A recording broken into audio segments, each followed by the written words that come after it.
There's something confusing about people who seem deeply interested in you, yet the moment things start feeling close, they step back. One day they're warm, attentive, and emotionally present, and the next they feel distant, hard to read, almost like they've disappeared behind a wall. And if you've ever found yourself asking, if they care, why are they acting like this? You're not alone. What most people don't realize is that some individuals don't test love by moving closer. They test it by creating distance. They want connection, but closeness can trigger fear. So instead of asking directly, "Are you safe for me?" they create situations that silently reveal the answer. And if you don't understand what's happening, you may misread their behavior as rejection, when in reality, they may be trying to figure out whether you belong in their life. One of the first ways an avoidant person tests someone they genuinely care about is by creating distance and watching what happens next. This can feel incredibly confusing if you don't understand what's really happening. One moment they're present, engaged, and emotionally available. They're texting you consistently, asking about your day, remembering small details, making you feel seen. Then suddenly something changes. The energy shifts. The messages become shorter. The replies take longer. The warmth that felt natural starts feeling uncertain. And if you're emotionally invested, your first instinct may be to assume you did something wrong. But often, it's not about something you said. It's not about losing interest. It's about fear. When an avoidant person starts feeling emotionally connected to someone, that connection can trigger a deep internal discomfort. Closeness starts to feel real. And with that reality comes vulnerability. Vulnerability means losing control. It means needing someone. And for a person who has spent years protecting themselves from emotional dependence, that can feel overwhelming. So instead of moving closer, they pull back, not always consciously, not always with bad intentions. Sometimes it's automatic. It's a defense mechanism that developed long before you entered their life. Distance becomes their way of regulating emotions they don't fully understand. But while they're creating that distance, they're also observing. They're paying attention to how you respond. Do you panic when they disappear for a while? Do you start sending multiple messages asking what's wrong? Do you become angry, passive-aggressive, or emotionally reactive? Do you demand reassurance, or do you stay calm, grounded, and emotionally secure? This matters more than most people realize, because for someone with avoidant tendencies, your reaction becomes information. They may not say it out loud, but internally they're asking questions like, if I need space, will this person respect it? If I can't always be emotionally available, will they try to control me? If I step back, will they lose themselves trying to keep me close? These questions aren't always fair, but they're real. Many avoidant people have a deep fear of being consumed by relationships. They fear losing independence, feeling trapped, or becoming responsible for someone else's emotional stability. So when they pull away, part of them is watching to see whether your emotional state depends entirely on their presence. And this is where many people unintentionally fail the test. Instead of staying centered, they chase harder. They overanalyze every message. They check social media. They create stories in their mind about rejection, abandonment, or betrayal. And because they feel anxious, they try to force clarity before the avoidant person is ready to give it.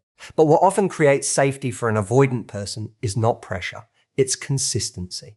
When you can care deeply without collapsing emotionally, when you can give space without making it a punishment, when you can stay connected to yourself, even when someone else pulls away, that creates something powerful, because in that moment, the avoidant person begins to see that closeness with you may not cost them their freedom. And for someone who fears emotional dependence, that realization can change everything. Another way an avoidant person may test someone they truly care about is through inconsistency in communication and emotional availability. At first, everything can feel natural, effortless, even exciting. They might message you every day, ask thoughtful questions, share parts of their life, and create moments that feel emotionally meaningful. You begin to feel like something real is building between you. There's chemistry, connection, and a sense that this person is genuinely interested. Then, almost without warning, their energy changes, the replies become slower, the conversations feel shorter. The curiosity they once showed seems quieter. They may still respond, but the warmth feels different. And if you're emotionally invested, this sudden shift can feel confusing, even painful. You start wondering what happened. You replay conversations in your mind. You look for signs that you said something wrong. You question whether their feelings changed, but often what's happening has less to do with losing interest and more to do with emotional fear.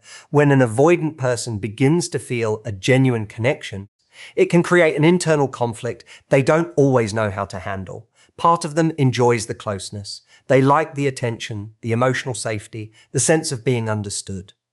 But another part of them begins to feel exposed. The deeper the connection becomes, the more vulnerable they feel. And vulnerability can activate old emotional defenses. Instead of talking openly about that fear, they often create distance. They may become inconsistent, not because they're trying to manipulate you, but because they're trying to regulate their own emotional discomfort. One day, they lean in. The next day, they pull back. One conversation feels intimate and deeply connected.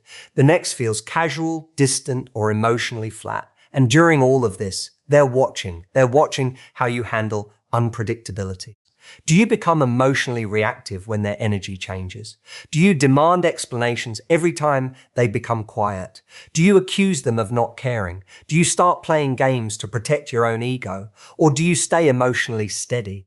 Because to someone who values emotional independence, inconsistency becomes a silent test of your emotional maturity. They may not admit it, but they're often trying to figure out whether your emotions are stable or whether your sense of security depends entirely on their attention. If every shift in their behavior causes chaos, pressure, or emotional demands, it can reinforce their fear that relationships are exhausting or overwhelming. But if you can notice the change without immediately collapsing into anxiety, that creates a very different experience for them. This doesn't mean ignoring unhealthy behavior or pretending inconsistency doesn't affect you. It means not abandoning your emotional center every time someone becomes harder to read. Avoidant people often feel safest around those who don't force closeness, don't chase validation, and don't turn every emotional shift into a crisis. Because deep down, many avoidant individuals are not testing whether you want them. They're testing whether being close to you will cost them their sense of control, their independence, or their emotional peace. And when they discover that your presence feels calm instead of demanding, grounded instead of reactive, secure instead of desperate, that's often when their walls begin to lower and their interest begins to deepen in ways they rarely show openly. A third way avoidant people often test someone they genuinely care about is by revealing small pieces of vulnerabilities instead of opening up all at once. Unlike people who naturally express their emotions openly, avoidant individuals often protect their inner world very carefully. They've usually spent years learning how to rely on themselves, suppress emotional needs, and keep certain parts of themselves hidden. So when they start letting you into their life, it rarely happens through dramatic emotional conversations or obvious confessions. It happens in quiet moments, subtle comments, and small emotional disclosures that can be easy to miss if you're not paying attention. They might casually mention a difficult experience from their past. They may joke about not being easy to love. They may talk about feeling misunderstood, disappointed, or emotionally exhausted. Sometimes it comes out in the middle of an unrelated conversation, almost like they're testing the waters without making it obvious. On the surface, it may seem like a random comment, but underneath, it often carries far more meaning than they're willing to admit, because for an avoidant person, sharing something personal can feel risky. Even a small emotional confession can create anxiety. It can make them feel exposed, vulnerable, and uncertain about how that information will be received. They may want to connect with you, but at the same time, they're afraid of being judged, misunderstood, pitied, or emotionally trapped. So instead of giving you their whole story, they offer you a small piece, and then they watch your face, they notice your tone, they pay attention to your words, your energy, your emotional reaction. Do you interrupt them and make it about yourself? Do you immediately try to fix them? Do you act uncomfortable when emotions enter the conversation? Do you judge them, minimize what they're saying, or use humor to avoid emotional depth? Or do you simply listen? Do you allow them to feel seen without pressure? Do you create space without demanding more than they're ready to give? Do you respond with calm curiosity instead of emotional intensity? These moments matter deeply. Because for many avoidant people, trust isn't built through grand gestures or constant reassurance. Trust is built through small emotional experiences that prove someone is safe. When they share something vulnerable, they're often not just telling you a story. They're gathering emotional evidence. They're trying to understand whether opening up to you leads to safety or regret. And many people fail this test without realizing it. Some become overly intense, asking too many personal questions too quickly. Others treat vulnerability like a problem that needs to be solved. Some become emotionally dependent the moment deeper feelings appear, creating pressure the avoidant person never asked for. But what often makes an avoidant person feel safe is emotional presence, not pressure, not rescue, not performance, just presence. When they realize they can share something personal without being judged, controlled, analyzed, or emotionally overwhelmed, something begins to shift inside them. The walls don't disappear overnight. The fear doesn't suddenly vanish. But a quiet part of them begins to believe that maybe this connection feels different. Maybe being seen doesn't always lead to pain. Maybe opening up doesn't always lead to losing control. And that realization can become the beginning of emotional trust they rarely offer easily. One of the most confusing ways an avoidant person may test someone they deeply care about is by pulling away immediately after moments of emotional closeness. This is often the point where many people become hurt, confused, or convinced that the connection was never real. One moment, everything feels intense, genuine, and emotionally alive. You might have a deep conversation late at night. They may open up about something personal. They may share fears, dreams, insecurities, or parts of themselves they rarely show anyone. There may be laughter, emotional honesty, eye contact, warmth, even moments that make you feel closer than ever before. And then suddenly they become distant. The messages slow down. The energy shifts. They seem quieter, less expressive, harder to reach. Sometimes it feels like they emotionally disappear, right after giving you one of the deepest moments you've shared together. If you don't understand avoidant behavior, this can feel incredibly painful. It can make you question everything. You may wonder if they were pretending. You may think they said things they didn't mean. You may assume they lost interest, changed their mind, or found someone else. But often something very different is happening beneath the surface. For an avoidant person, emotional closeness can create an experience known as emotional overload. Even if the moment felt beautiful, meaningful, and deeply connected, it may also trigger fear at the exact same time because closeness means vulnerability. And vulnerability can feel dangerous to someone who has spent years building emotional walls for protection. When they open up, they may enjoy it in the moment. They may feel connected, understood, and emotionally safe. But once the conversation ends, once they're alone with their thoughts, the fear often starts to rise. They begin thinking things they may never say out loud. Did I share too much? Am I becoming too attached? What if this person gets too close? What if I lose my independence? What if I get hurt? These fears can feel overwhelming, even when their feelings for you are real. So what do? They create distance. Not always to punish you, not always to play games. Sometimes they pull away because they need emotional space to process what they're feeling. Sometimes closeness activates emotions they haven't fully learned how to handle. And while they're creating that distance, they're also paying attention to you. Do you become demanding the moment they step back? Do you flood them with messages asking what changed? Do you become angry, passive-aggressive, or emotionally reactive? Do you make them feel guilty for needing space? Or do you stay emotionally grounded? Do you respect the connection without trying to force more from them than they're ready to give? Because in many cases, this becomes one of the most important tests of all. Avoidant people often fear that closeness automatically leads to pressure, emotional demands, or loss of freedom. So when they pull away after intimacy, part of them is watching to see if being close to you feels safe or suffocating.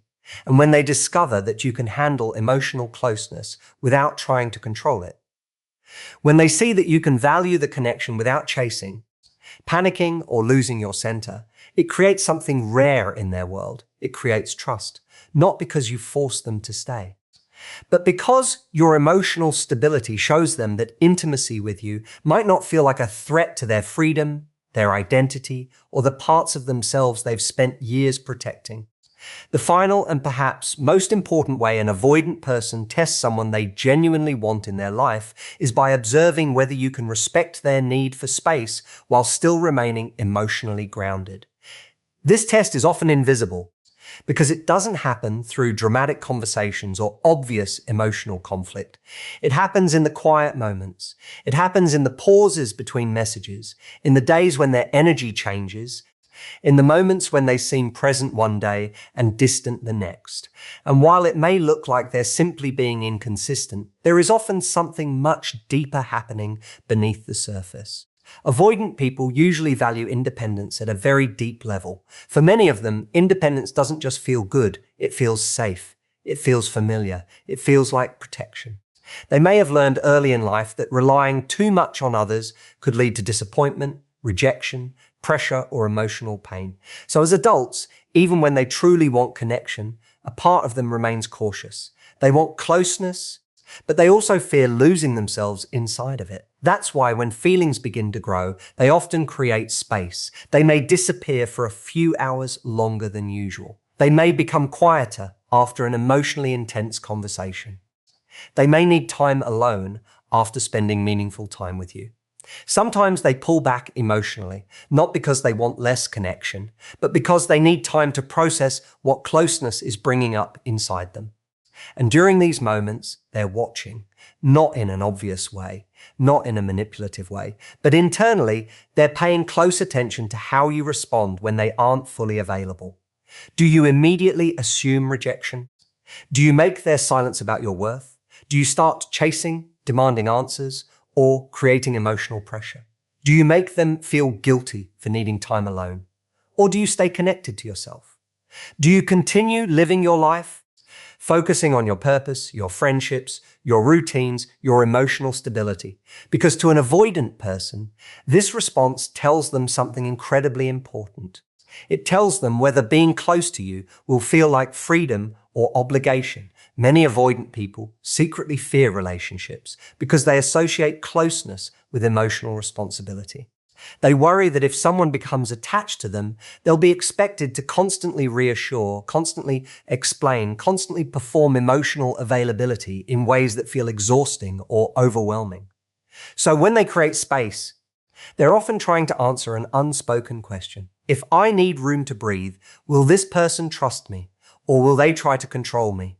And your response can shape everything. If you react with panic, emotional dependence, or pressure, it may confirm their deepest fears about relationships. It may make them feel like intimacy comes with losing autonomy. But when you remain emotionally secure, something different happens. When you care without chasing, when you stay open without becoming needy, when you give space without using silence as punishment, when you remain warm, steady, and emotionally centered, you create an experience many avoidant people rarely encounter. You show them that connection doesn't always require control. You show them that closeness doesn't always mean losing freedom. You show them that someone can love deeply without becoming emotionally consuming.